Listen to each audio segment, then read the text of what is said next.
Selamat datang di kelas Fitomedicine. Bersama saya, Rosamur Cahyan Forestrania, akan memaparkan materi mengenai fitomedicine untuk gangguan hormonal, yakni pada gangguan menstruasi, kelenjar tiroid, dan sebagai afrodisiak. Adapun pokok bahasan pada materi kali ini yakni pendahuluan keseimbangan hormonal, pengertian gangguan tiroid, gangguan menstruasi, disfungsi seksual, serta fitomedicine untuk gangguan tiroid, gangguan menstruasi, dan sebagai afrodisiak. Manusia memiliki sistem koordinasi tubuh yang sangat kompleks. Sistem koordinasi ini memungkinkan manusia untuk bergerak, bereaksi terhadap rangsangan eksternal termasuk beradaptasi terhadap adanya perubahan kondisi lingkungan untuk dapat bertahan hidup, yakni dengan menjaga kondisi homeostasis tubuh. Apa itu homeostasis? Homeostasis adalah kemampuan tubuh untuk mengatur dan mempertahankan kondisi seimbang tubuh atau mempertahankan lingkungan internal dalam keadaan seimbang. Homeostasis tubuh dilangsungkan untuk kehidupan seluruh sel tubuh manusia. Untuk mempertahankan homeostasis, maka sel tubuh perlu bekerja sama, dan agar dapat bekerja sama dibutuhkan komunikasi atau koordinasi antar sel. Sistem koordinasi manusia yang berfungsi untuk mengontrol dan mempertahankan homeostasis adalah sistem syaraf dan sistem endokrin. Di dalam tubuh, sistem syaraf akan menyampaikan pesan serta merespon dengan cara menghantarkan sinyal-sinyal listrik antara serabut saraf, sedangkan sistem endokrin bekerja dengan perantara molekul atau pembawa pesan yang dihasilkan dari kelenjar-kelenjar hormon. Molekul kimia pembawa pesan ini akan dibawa ke aliran darah menuju ke target organ. Sistem saraf bekerja lebih cepat dibandingkan dengan sistem hormon. Keduanya dapat bekerja sendiri-sendiri atau bersamaan. Kedua sistem tersebut telah diatur di dalam tubuh manusia sedemikian rupa untuk mencapai tujuan yang sama, yaitu homeostasis. Mari kita pelajari lebih jauh mengenai keseimbangan hormon. Hormon adalah molekul sinyal kimiawi yang diproduksi oleh kelenjar endokrin tertentu yang berguna untuk mengatur fungsi biologis tubuh manusia. Kelenjar seperti hipofisis, tiroid, adrenal, ovarium pada wanita, dan testis pada pria umumnya mengeluarkan sejumlah hormon dengan aksi yang berbeda. Ketika hormon-hormon ini bekerja dalam kondisi seimbang, maka akan dicapai kondisi tubuh yang sehat dan bugar. Sementara itu, jika terjadi ketidakseimbangan hormon, baik disebabkan oleh terlalu banyak hormon atau justru terlalu sedikit hormon di sirkulasi darah, maka dapat mengakibatkan gejala yang tidak diinginkan. Beberapa faktor yang dapat mengakibatkan ketidakseimbangan hormon, diantaranya adalah konsumsi obat-obatan tertentu, contohnya seperti kontrasepsi oral, kondisi stres, pola makan yang tidak baik, makanan yang tidak sehat, patofisiologis tubuh atau kondisi penyakit, kondisi lingkungan seperti polusi dan keracunan.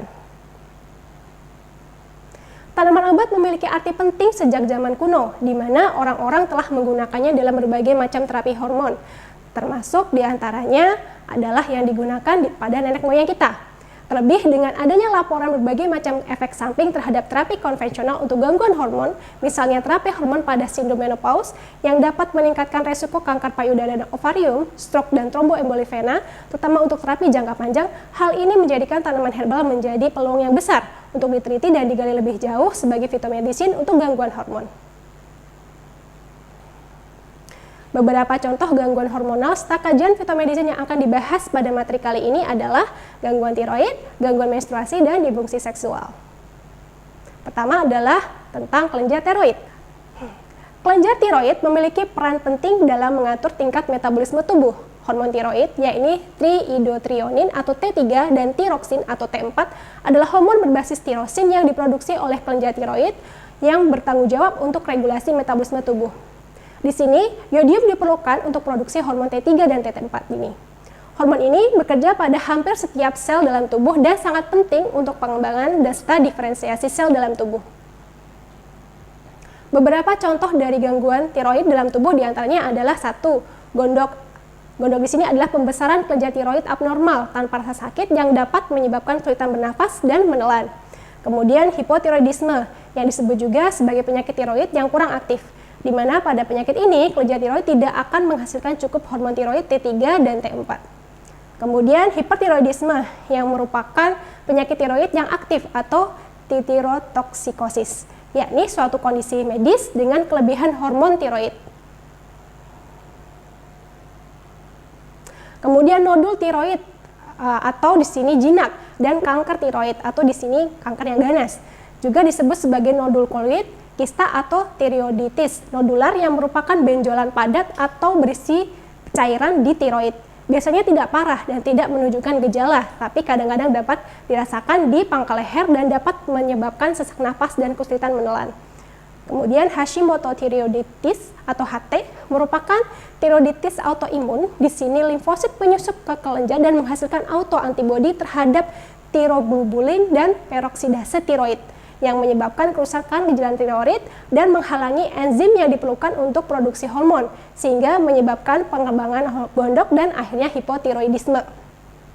Kebutuhan untuk menggunakan pengobatan obat herbal untuk pengelolaan penyakit tiroid muncul karena pendekatan ini berpotensi membantu dalam mengatasi efek samping dari terapi konvensional yang ada. Salah satunya, tanaman yang berpotensi untuk pengobatan gangguan tiroid adalah kunyit atau dengan nama lain Curcuma domestica Val.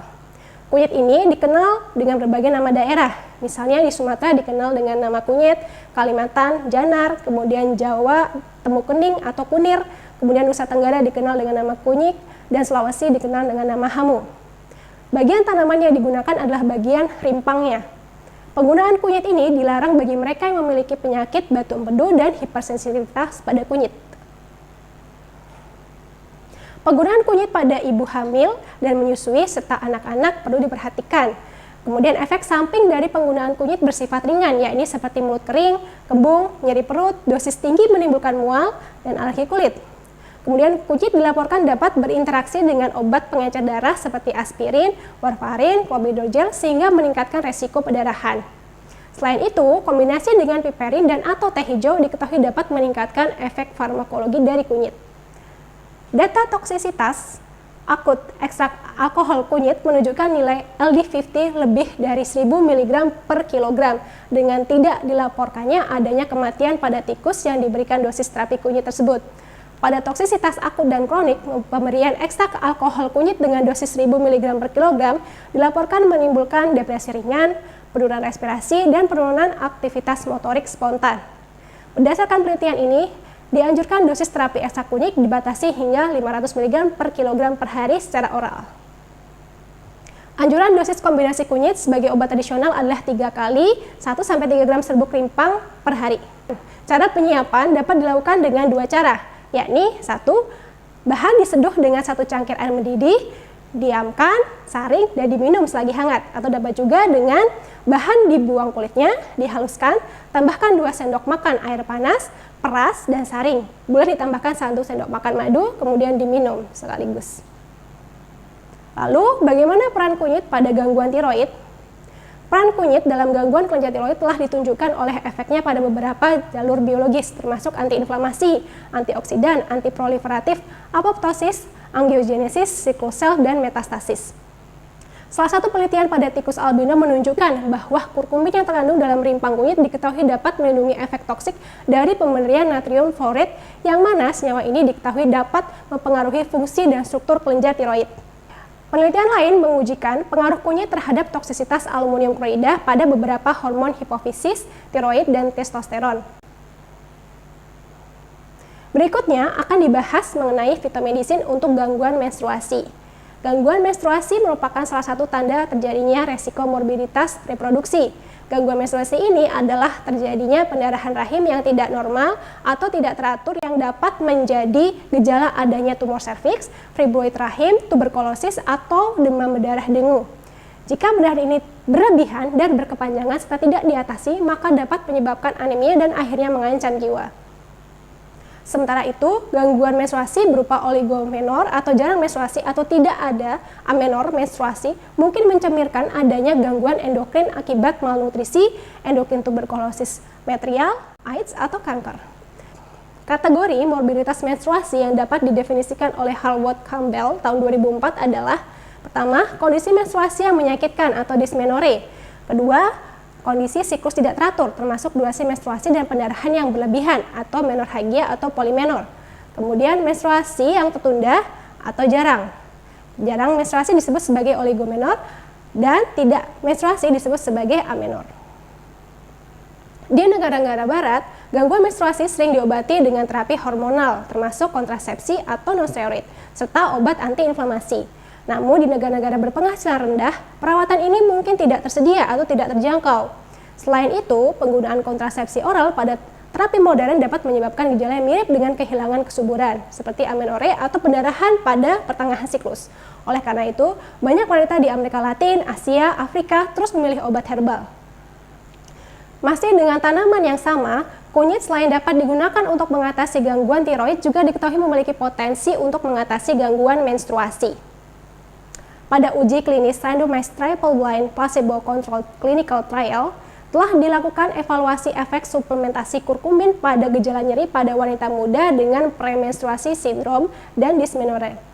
Adanya pengurangan nyeri dysmenorrhea yang signifikan pada kelompok yang diberikan kurkumin dan placebo menunjukkan adanya efek positif dari pemberian kurkumin yang mana bagian dari kunyit.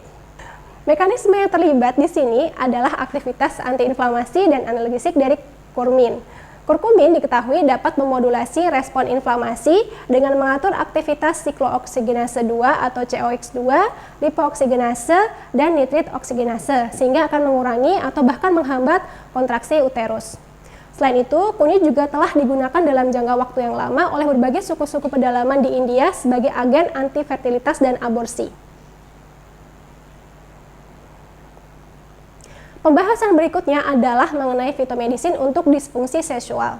Disfungsi seksual adalah gejala medis dan sosial yang serius yang terjadi pada 10% sampai 52% pria dan 25% sampai 63% wanita. Disfungsi seksual dapat disebabkan oleh berbagai faktor seperti gangguan psikologis, seperti kecemasan, depresi, stres, takut seks, kemudian gangguan syaraf, stroke, trauma, Alzheimer, penyakit Parkinson, gangguan kronis diabetes, hipertensi, insufisiensi vaskular, arteriosklerosis, penyakit pada organ kelamin, dan lain sebagainya. World Health Organization mendefinisikan infertilitas sebagai ketidakmampuan pasangan untuk mencapai kehamilan setelah 1 tahun atau lebih dari hubungan seksual yang teratur tanpa kondom atau mencapai konsepsi. Salah satu penyebabnya adalah disfungsi ereksi. Disfungsi ereksi adalah ketidakmampuan untuk mendapatkan dan mempertahankan ereksi yang cukup untuk kebutuhan seksual yang memuaskan secara alami.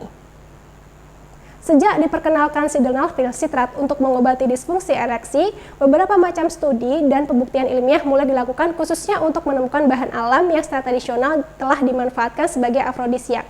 Apa itu afrodisiak? Afrodisiak berasal dari kata Aphrodite yang berarti the Greek goddess of sexual love and beauty. Jadi, afrodisiak didefinisikan sebagai agen, makanan atau obat yang dapat membangkitkan gairah seksual. Beberapa mekanisme umum fitomedicine sebagai afrodisiak diantaranya adalah sebagai sumber nutrisi penting untuk kesehatan yang dapat meningkatkan kinerja seksual dan libido. Kemudian memberikan efek fisiologis dengan meningkatkan aliran darah di area genital sehingga meningkatkan durasi dan gairah aktivitas seksual. Lalu, agen yang dapat melintasi penghalang darah otak atau merangsang termasuk neurotransmitter, hormon, dan feromon. Baik, demikian materi mengenai fitomedicine untuk gangguan hormonal, menstruasi, kelenjar tiroid, dan afrodisiak pada mata kuliah fitomedicine. Terima kasih atas perhatiannya. Saya Rosa Murcain Forestrani yang undur diri. Sampai jumpa di kesempatan selanjutnya.